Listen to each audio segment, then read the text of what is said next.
السلام عليكم ورحمة الله وبركاته. ازيكم يا بنات؟ عاملين ايه؟ اللهم صل وسلم وبارك على سيدنا محمد وعلى اله واصحابه وسلم. عندنا النهارده الراعي الرسمي ايه للشتاء؟ الكرنب.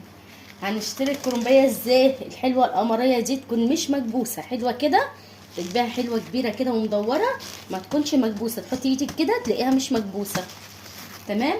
انا جبت الكرنبيه الحلوه الاموره دي عشان هنعملها النهارده، وهوريكم بقى طريقة المحشي النهاردة من ألف للياء، من الأول للآخر. هعمل كوسة وبتنجان وفلفل، وهعمل الكرنب بطريقة سهلة وبسيطة. أي بنت هتخش المطبخ هتعرف تعمله كأنها عارفاه بقالها سنين. ماشي، خطوات بسيطة وسهلة، أي بنوتة هتخش المطبخ هتعرف تعمله على طول، وما فيهاش كلكعة ولا أي حاجة. هنمشي بالترتيب وهنقول ايه بسم الله الرحمن الرحيم ونخش في الوصفة. اهو يا بنات، دلوقتي انا قطعت البتاع اللي هي الراس بتاعتها دي من جوه كده زي ما انتم شايفين كده. حفرتها داير ما يدور عشان بس ما اخدش من وقتكم. واديني اهو هعمل الحله بتاعتنا. شوفوا المقاس بتاعها قد ايه. طبعا مش هتاخد الكرومبيه دي كلها. هروح انا عامله ايه دلوقتي؟ اروح بقى مسلكه. انا خدت حبه من هنا اهو، نسلك بقى لحد ايه الحله تاخد قد ايه في الكرومبيه اهي. ناخد عكس عكيس نشوف ايه اللي عليها الدور ونعمله.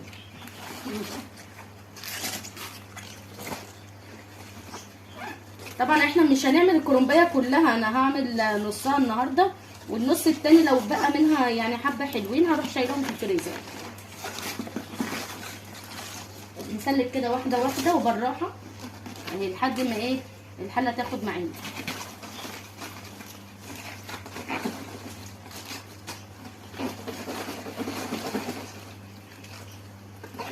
نعمل كده، ناخد اللي عليها الدور كده.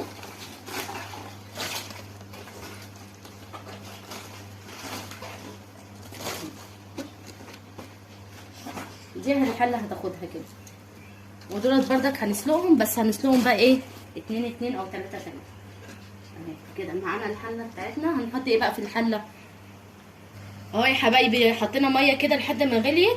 معانا ايه بقى هنا؟ معانا معلقه صغيره من الملح، ومعلقه صغيره من السكر، ومعلقه صغيره من الكمون. حلو. هنحط بقى الحاجات دي كلها على بعضها كده ونقلب في قلب الميه. السكر عشان يخلي طعم الكرنب حلو، والكمون عشان الغازات اللي في قلب الايه في قلب الكرنب ذات نفسه، والملح طبعا انتوا عارفين اهو. هنعمل ايه؟ هناخد الكرنبيه بتاعتنا دي حبايبي، هنحطها كده الاول على وشها يا دوبك تغلي غلوتين، وبعد كده هنيمها ايه هنقلبها كده على ظهرها. دلوقتي هوريها لكم زي ما انتوا شايفين كده. دلوقتي انا قلبتها على ظهرها، واديني عماله ايه بنزلها لتحت كده، ونطلع بقى واحده واحده. الكرنب بتاع الشتا بالذات ما يقعدش كتير على النار. انت بقى بشوكه طلعي اللي هيجي عليها الدور هنطلعها زي ما انت شايفه كده سخنه. اللي عليها الدور هي اللي هتطلع. ننزل بردك كده غلوتين ونشيل، غلوتين ونشيل، يعني هي تغلي غلوتين كده اهو، ونعمل كده اهو في منتهى السهوله هتطلع سخنه.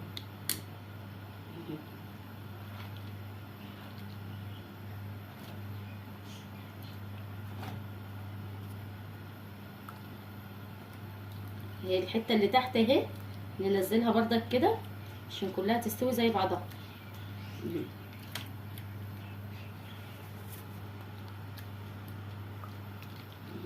كده. وبعد كده نطلع عليها كده اهي، اللي عليها الدور بقى نطلعها كده واحده واحده، ما نسيبهاش كتير على النار عشان ما تتهريش منك. غلوتين كده من تحت وغلوتين من فوق. منتهى السهوله هتلاقي نفسك عملتي كرنبايه كبيره في 10 دقايق، في 10 دقايق، ده في 5 دقايق، لان كرنب الشتا ما بياخدش سوا خالص، يا دوبك غلوتين وغلوتين. بس نعمل كده، نسقط كده ونعمل كده وتطلعي.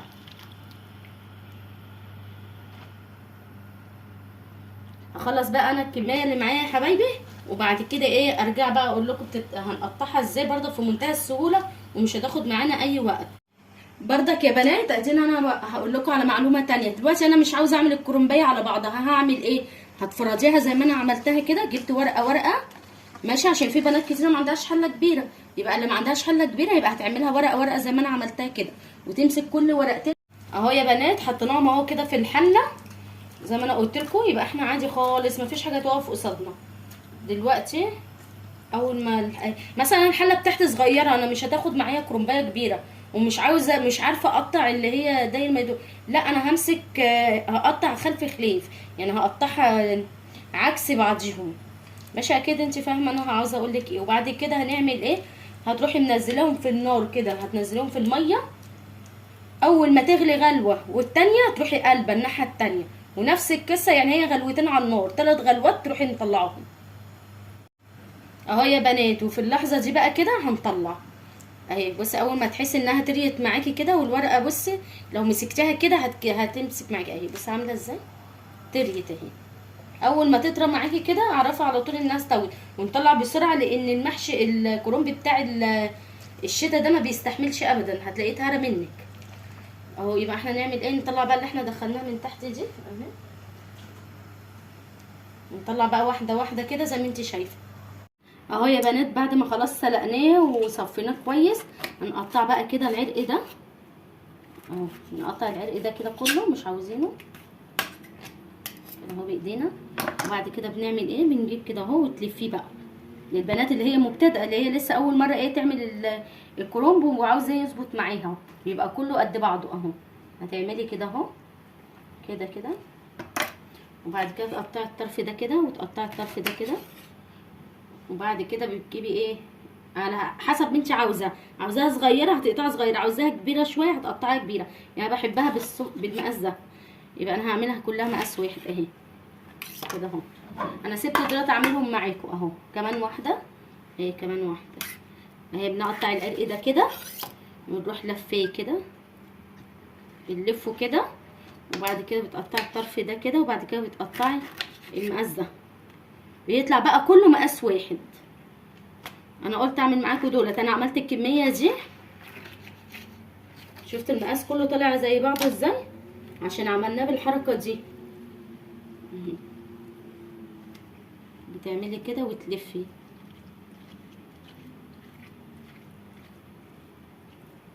تلفيها كده رول. وبعد كده تقطعي راس الجزئيه دي عشان يبقى كلها متساويه قد بعضها، وتقطعي دي كده وتروحي عامله بقى قد الصباع اللي انت عاوزاه كده. نعمل واحده كمان، نقطع العرق من هنا اهو. بتجيبي العرق ده بتروحي مقطعاه كده اهوت اهو، وتلفيه كده اهو كده بقى. يعني تطمني ان المحشي كله هيبقى مقاس واحد اهو كده. انا عملت الكرنبايه كلها ما خدتش معايا يعني 10 دقايق بالظبط في التقطيع. بعد كده بردك بتلفي دي كده عشان البنات بس اللي لسه اول مره تعمل محشي اهي. وتروحي جايبه المقاس بقى اللي انت عاوزاه. بنجيب بقى واحده واحده كده من اللي احنا عملناها دي اهي، نروح مقطعينها كده. نقطع بقى كده وبعد كده نلمها في الاخر اهي. بتجيبي بقى بيبقى بصي كلها مقاس واحد ازاي. عاوزاها بقى صغيره عاوزاها كبيره زي ما انت عاوزه اهي. انا بحبها السم كده بحبها قصدي المقاس دي. بنجيب كده الطرف ونروح مقطعين ده كده اهي كده. سهله قوي مش هتاخد معاكي اي وقت. في 10 دقايق هتكوني كرنبايه طويله عريضه كبيره مدوره هتكون خلصانه في 10 دقايق اهي. انا بعملها بالمقاس ده كله مقاس واحد. نقطع دي كمان معاكم اهي. تقطعي دي كده ولا بقى سكينه ولا حاجه اهي، بايديكي السمك اللي انت عاوزاه كده بعينك. انا بحبها كبيره الصراحه، انا بحب المحشي يكون المحشيه حلوه ماسكه نفسها كده اهي. انت بقى عاوزاها صغيره براحتك، انا هعملها المقاس ده. وطبعا انا بحطه على جنب ده مش هيترمي. بنحشي كل حاجه في الكرنبايه ما بنسيبش حته فيه. هقطع بقى الكميه دي وارجع لكم تاني اهو يا حبايبي دلوقتي عاوزاها هنعمل خلطه المحشي. ايه مع خلطه ايه المكونات بتاعه خلطه المحشي؟ انا معايا بصل كتير قوي، هو البصل ده اللي هيخليه لك مسكر وطعمه تحفه. بصل كتير محشي تحفه. معايا هنا بصل مقطعاه حتت صغيره، يا اما حطاه في الكبه. ومعايا هنا كيلو من الطماطم حطاهم بردك في الكبه، يا اما تحطيهم في الخلاط عادي بردك. ومعانا هنا من كل حاجه حزمه، شبت وبقدونس كزبره. تمام. ومعانا هنا زيت، ومعانا بقى التوابل بتاعتنا ايه، ومعانا فلفل بردك متقطع صغير، فلفل احمر وفلفل اخضر. ومعايا هنا نعناع، ومعايا هرسه شطه. تعالوا بقى التوابل، ركزوا بقى شويه في التوابل، هي دي اللي هتخلي لكم الطعم ايه حلو. معانا كمون، معانا 7 بهارات، معايا هنا بصل بودر على توم بودر، انا بحطهم على بعضيهم. ومعايا معلقه من الكزبره، معايا فلفل اسود، معلقه صغيره من السكر، ومعلقه كبيره من الملح. تمام. دي الخلطه بتاعه المحشي. تعالوا بقى على البوتاجاز نشوف هنعمل ايه.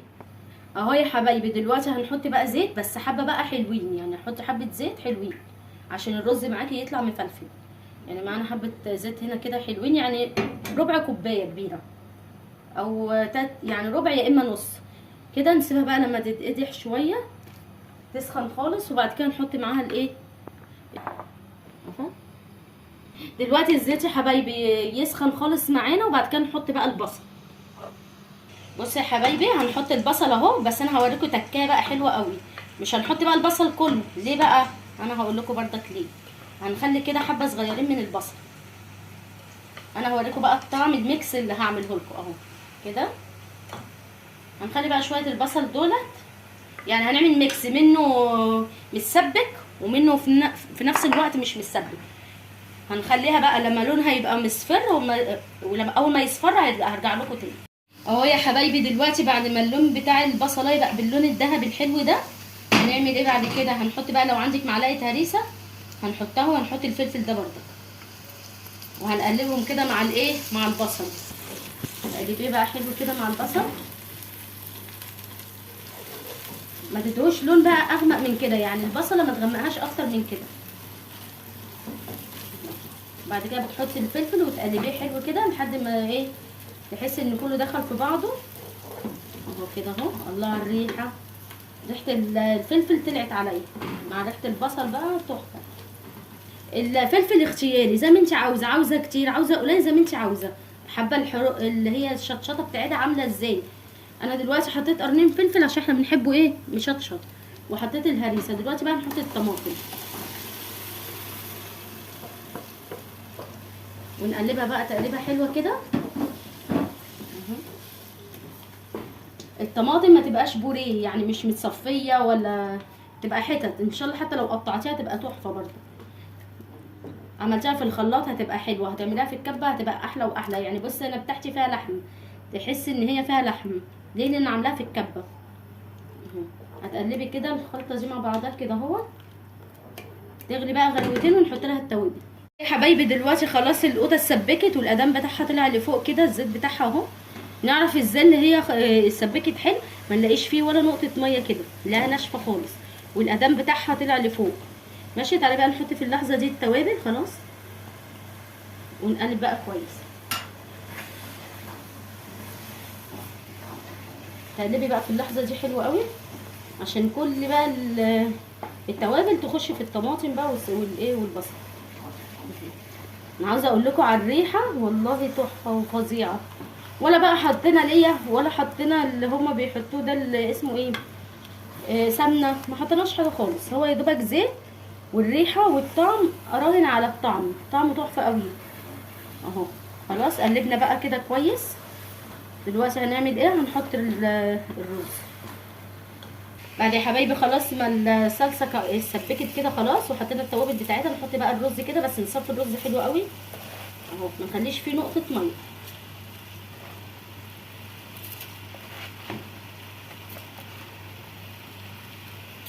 اهم حاجه الرز يكون متصفي حلو قوي من الميه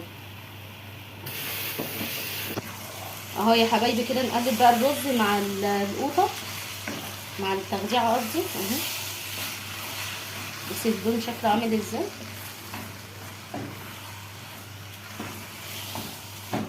ظبطي بس اهم حاجه القوطه والبصل، ادي بصل حلو في المحشي هيديكي تسكيره جميله. ومعلقه السكر اوعي تنسيها عشان هي دي اللي هتتعادل مع الحموضه بتاعه القوطه.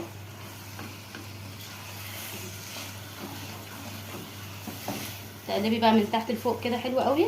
شفتي ما فيهاش ميه ازاي، والتغذيه ناشفه خالص اهي من غير اي حاجه. دلوقتي بقى هنعمل ايه في المرحله دي اهي؟ هقول لك برضه هنعمل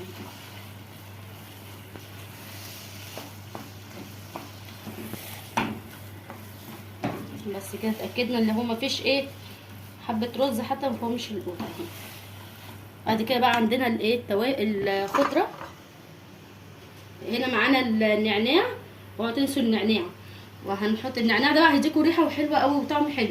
طبعا مش هنحط بردك الخضره كلها دلوقتي، هنحط ايه حبه كده وحبه لما نقفل عليها النار. احنا عاوزين نديله ميكس ان هو يبقى ني في ني وفي نفس الوقت هو مستوي على النار. التغذيه معموله على النار.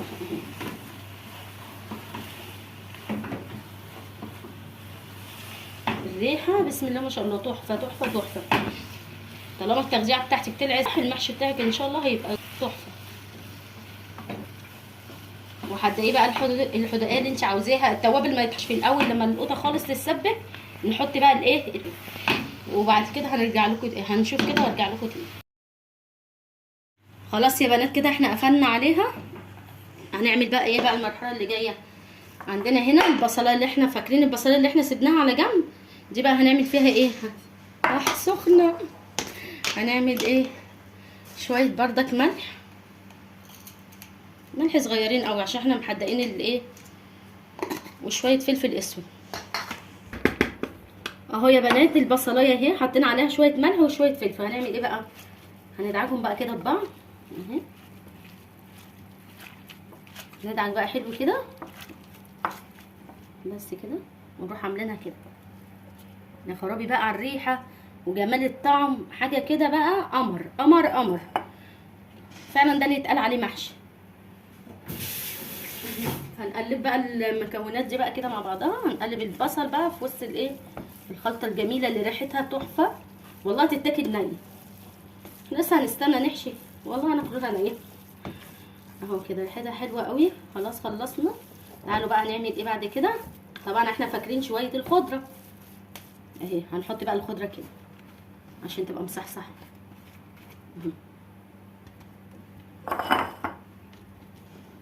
قلبي بقى من تحت لفوق كده. انا عاوزه كله يخش في بعضه كده بحيث ان يبقى ايه الطعم واخد من بعضه، يعني الطعم اخد من بعضه بس كده. طب هنقلب يا حبايبي عشان ما اطولش عليكم وارجع لكم تاني. بصوا يا بنات دلوقتي انا ايه خلصت الكوسه وخلصت البتنجان وسبت دولت عشان اعملهم معاكم. تمام.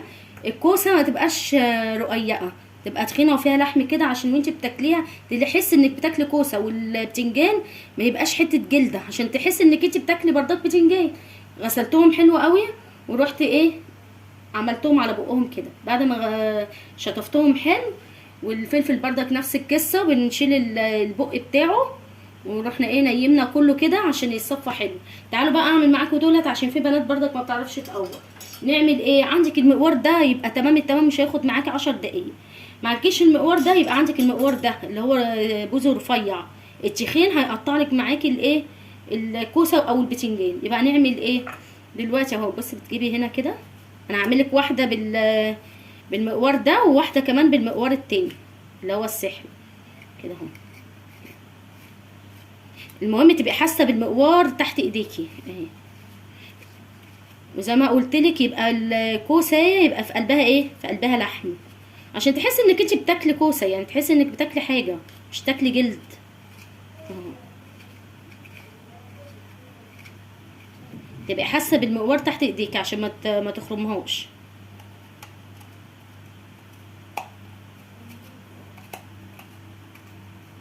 كده كده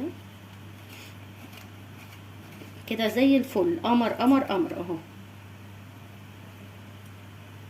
بص عامل ازاي من جوه. بص اللحم السمك ده حلو قوي كده. السمك ده حلو. ما عنديش بقى مش عارفه اعمل بالمقوار وخايفه يتقطع مني، اجيب المقوار السحري اللي هو المقوار ده.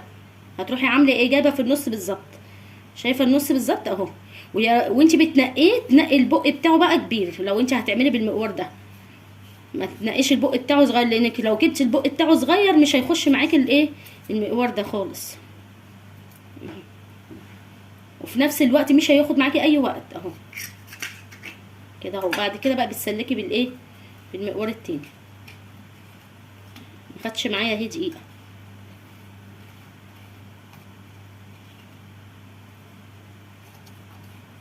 بصي اللحم اللي فيها اهي، هو ده اللي انا عاوزاه يبقى فيه لحم. تروحي مجرياه كده على ايديكي اهو كده اهو كده اهي. بصي عامله ازاي من جوه وزي الفل اهو. تعالي بقى على البتنجان. البتنجان لازم بقى تعملي ايه عشان ما يتقطعش بردك منك، وتروحي حاطاه على الرخامه كده وتروحي ايه هرسيه. تمام. تعالي بقى هنعمل ايه، هنعمل كده اهو بردك. لو ما عندكيش مش عارفه تعملي بالمقوار ده، نعمل بالمقوار ده اهو. هتيجي بردك تبريه كده. طبعا عشان طريناه بقى كل حاجه بالنسبه لنا سهله اهو. هتروحي اهو يا حبايبي دلوقتي بنقوره اهو. بعد ما سلكناه بالمقوار السحري بنعمله بالمقوار ده. كل حاجه طلعت معانا ليه بقى بسهوله؟ عشان احنا عملنا ايه، عملنا طريناها على الرخامه. بعد ما طريناها على الرخامه كل حاجه بقت في منتهى السهوله طالعه اهو يا حبايبي. بعد ما ايه قورناها حلوه قوي اهي. بردك هوريكم السمك بتاع البتنجانيه تبقى قد ايه.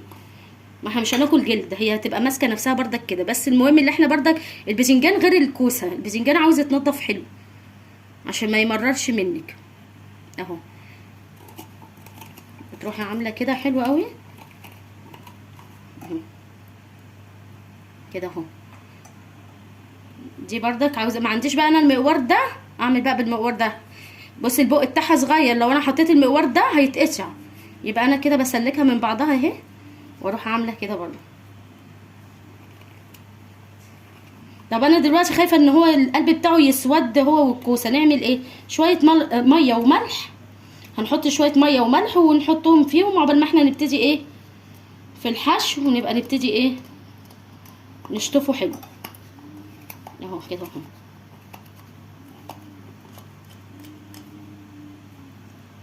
بصي القلب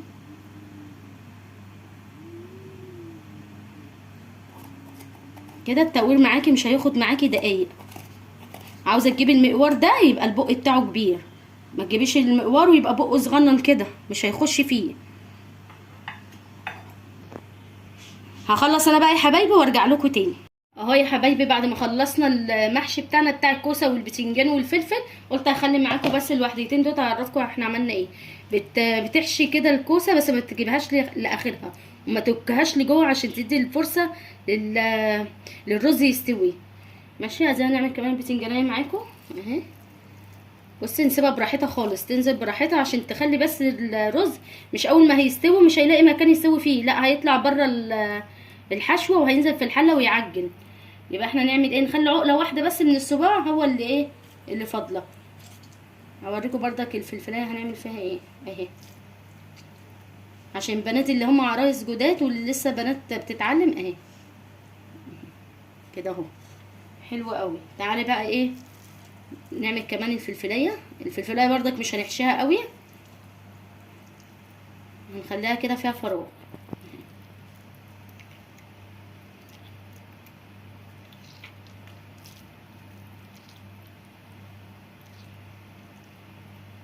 هظبط بقى انا الحله واجي اوريكم تسوي ازاي اهو يا حبايبي. بعد ما حشينا الكوسه والبتنجان والفلفل هنحط بقى الميه ازاي. المعيار الميه هيبقى نص الكوسه او نص الفلفليه البتنجانيه.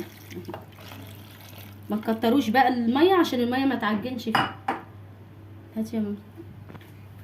خلاص يا حبايبي بعد ما حطينا الميه دلوقتي اول ما هتغلي غلوتين هنوطي عليها. وهبص الميه محطوطه فين، في نص الكوسيه. لما يستوي برجع لكم تاني اهو يا حبايبي. دلوقتي خلصنا الحشو الكرنب، وانا قلت اسيب معاكم كام ورقه دول اعملهم معاكم عشان برضك البنات اللي هي ايه مش عارفه تلفوا. احنا بنحط حبه صغيرين كده اهو وبعد كده نلفه كده اهو كده. المهم الحشوه تبقى في النص عشان ما يطلعش من بره الايه من بره الورقه. نعمل واحده كمان اهي عشان البنات اللي لسه مش عارفه تحشيها. نعمل كده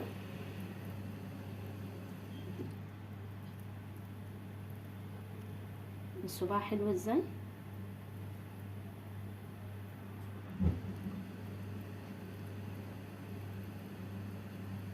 المهم ان انت تتك عليه. في ناس بقى بتحشيه من الاتجاه اللي هو العكس، بس انا بعمله كده اهو. هعمل كمان واحده معاكم اهو يا حبايبي. دلوقتي اهو بصوا ادينا بعمل معاكم اخر واحده اهي، وهسويها بقى واوريكم ان شاء الله السوا بتاعها عامل ازاي. وتعالوا بقى يا بنات اقول لكم هنحط الميه لحد فين. الميه هتكون بس الوش اللي هو فوق ده هو اللي هيكون باين، والميه هتكون من تحتيه. وهنجيب ورق دلوقتي. الورق ده الورق ده بقى كده هنخلي ورقيه كده اهو، نخليها نحطها من فوق الوش كده زي ما انتوا شايفين اهو كده. نقفل عليه عشان مفيش حاجه تفك مننا اهي. هسوي لكم بقى المحشي ان شاء الله واجي اوريه لكم. خلاص يا بنات ادينا خلاص سوينا المحشي اهو بتاعنا، ومفلفل وجميل اهو.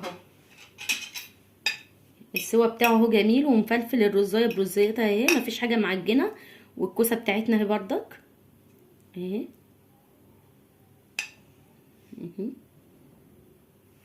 لو وصلنا لحد كده في الفيديو ما ننساش اللايك والشير وكومنت حلو زيكم كده. والسلام عليكم ورحمه الله وبركاته.